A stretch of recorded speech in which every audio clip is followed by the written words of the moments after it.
Memasuki hari-hari akhir Ramadan, pada tempatnya kita melakukan introspeksi, pada tempatnya kita melakukan evaluasi.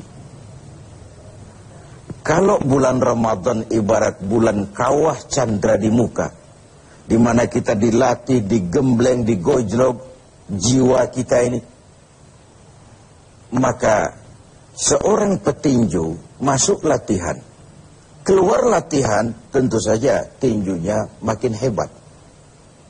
Seorang petenis masuk latihan, keluar latihan, tenisnya makin hebat. Itu atlet.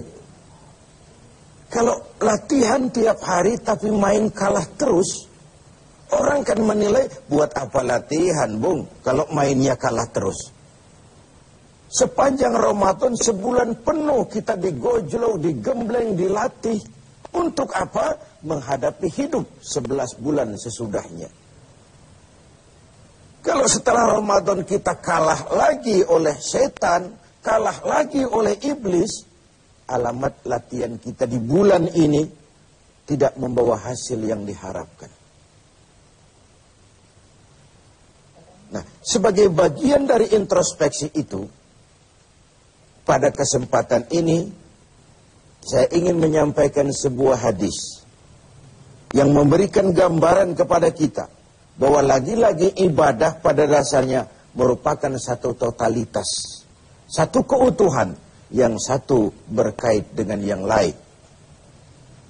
Satu hari ketika sedang kumpul dengan para sahabat, baginda Rasulullah Shallallahu Alaihi Wasallam bertanya kepada para sahabat, "Atadruna manil muflis?" Sahabat-sahabat sekalian, kalian tahu siapa sih orang yang bangkrut itu? Orang yang sial, orang yang tidak beruntung, siapa mereka? Bangkrut, sial, tidak beruntung, merugi. Kalimat yang kita mendengarnya saja sudah risih, apalagi mengalaminya. Semua kita ingin menghindar dari kebangkrutan, kerugian, kesialan. Nah, Nabi bertanya itu kepada sahabat, tahu nggak kamu siapa orang yang bangkrut, orang yang sial, orang yang tidak beruntung?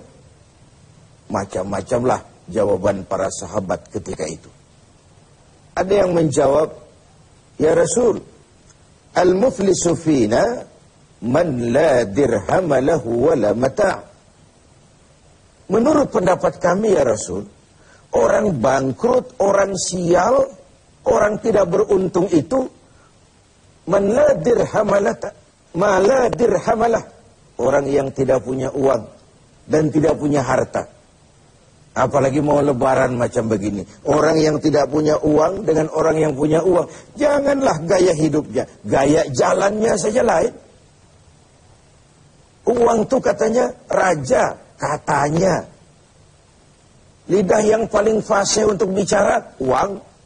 Senjata yang paling ampuh maju ke medan perang, uang.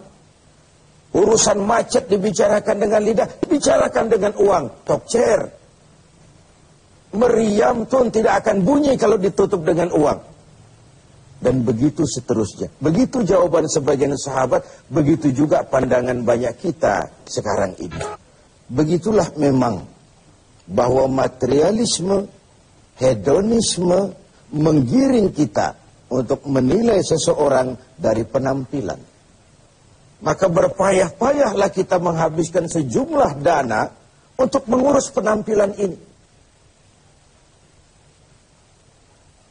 Pengusaha tidak bonafit kalau menandatangani kontrak tidak pakai jam tangan Rolex, pulpennya Montblanc, sepatunya wah, mobilnya wah, bajunya wah, dasinya wah. Begitulah kebanyakan kita sekarang ini.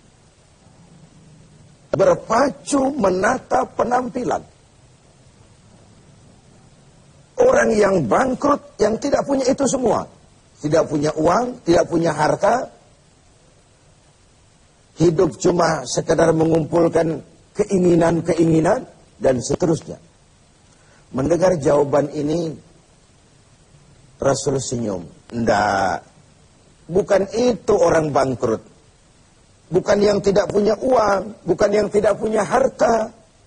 Innal muflisa min ummati. Orang yang bangkrut, yang sial, yang rugi. Dari golongan umatku sendiri. Renungkan ini. Umatku. Tidak usah cerita Yahudi, Nasrani. Umatku yang akan bangkrut. Siapa mereka? Mayati yaumal qiyamah bisolatin wasiyamin wa zakatin. Yaitu orang-orang yang besok di hari kiamat dia datang menghadap Allah dengan membawa pahala solat. Tuhan, inilah pahala solat saya. Karena memang di dunia dia tukang solat. Ini solat yang wajib, ini solat yang sunnah, rawatibnya, nawafilnya. Wasiyamin. Dia juga datang menghadap Allah dengan membawa pahala puasa. Puasa wajib Ramadan, puasa sunnah Senin Kemis, puasa 10 hari Syawal, puasa Rajab, dan begitu seterusnya. Wa zakatin. Dia juga datang membawa pahala zakat, karena di dunia dia juga bayar zakat, suka sodakoh, dan seterusnya. Di satu sisi, dia datang menghadap Allah, membawa pahala seluruh ibadahnya. Ya sholat, ya puasa, ya zakat. Cuma sayang, kata Nabi. Di lain pihak, dia datang juga membawa kesalahan. Kesalahan apa? Wa ya'ti qad syatama hadza. Dia juga datang bawa kesalahan karena waktu hidup dia pernah mencaci maki orang lain. Syatama hadza, pernah mencaci maki orang lain. Wa qadhafa hadza, pernah memfitnah orang lain. Wa akala mal hadza, pernah memakan harta orang dengan cara yang batil. Wa syafaka dama hadza, pernah mengalirkan darah orang lain tanpa alasan yang benar. Kalau ini yang terjadi, bagaimana nasib? Di satu sisi datang membawa pahala ibadah kepada Allah. Di lain sisi datang membawa kesalahan karena pernah menyakiti orang lain. Kalau inilah yang terjadi, maka kata Nabi, ketika dia sedang asyik lapor, Tuhan, ini pahala sholat saya. Datang orang lain, sebentar dulu Tuhan, dia memang ahli sholat, tapi saya pernah dicaci maki di depan orang banyak tanpa alasan yang benar. Hancur hati saya. Di dunia saya tidak bisa menuntut dia karena posisinya lebih tinggi. Di sini saya menuntut keadilan. Benar orang ini pernah kau caci maki? Ya Tuhan. Tanpa salah? Ya Tuhan. Cuma untuk menunjukkan prestasimu sebagai orang besar, orang berpengaruh, orang berwibawa. Enak saja kau caci maki orang di depan orang banyak. Ya Tuhan, sini pahala sholatmu berikan kepada orang yang kau caci maki itu. Pahala sholatmu berikan kepada orang yang kau caci maki itu. Lalu Tuhan, inilah pahala puasa saya. Datang lagi orang, sebentar Tuhan. Dia memang tukang puasa, tapi saya pernah difitnahnya. Tercoreng arang di dahi, rusak nama saya, hancur privasi saya tidak bisa kemana-mana lagi dalam hidup ini. Saya menuntut keadilan karena di dunia saya tidak berani. Benar kau pernah fitnah dia? Ya Tuhan. Kau tahu lidah itu kecil bentuknya, besar akibatnya. Akibat ulahmu memfitnah dia, hancur namanya, tercoreng arang di dahinya. Kemanapun dia pergi tidak sanggup lagi mengembangkan diri. Ya Tuhan, ayo pahala puasamu berikan orang yang kau fitnah itu. Tuhan, ini pahala zakat saya. Datang lagi orang, sebentar Tuhan. Dia memang bayar zakat, tapi dia pernah memakan harta saya dengan cara yang zalim, menggelapi uang negara, menggelapi uang anak yatim, menggelapi uang wakaf dan lain sebagainya. Di dunia tidak ada yang bisa menuntut, karena dengan uangnya dia bisa menyumpal hakim, dia bisa beli keadilan, dia bisa beli hukum. Karena kata orang, di dunia banyak pengadilan, tapi sulit mencari keadilan. Pengadilan banyak, keadilan yang sulit. Saya menuntut keadilan. benar orang ini pernah kau makan hartanya dengan cara yang zalim?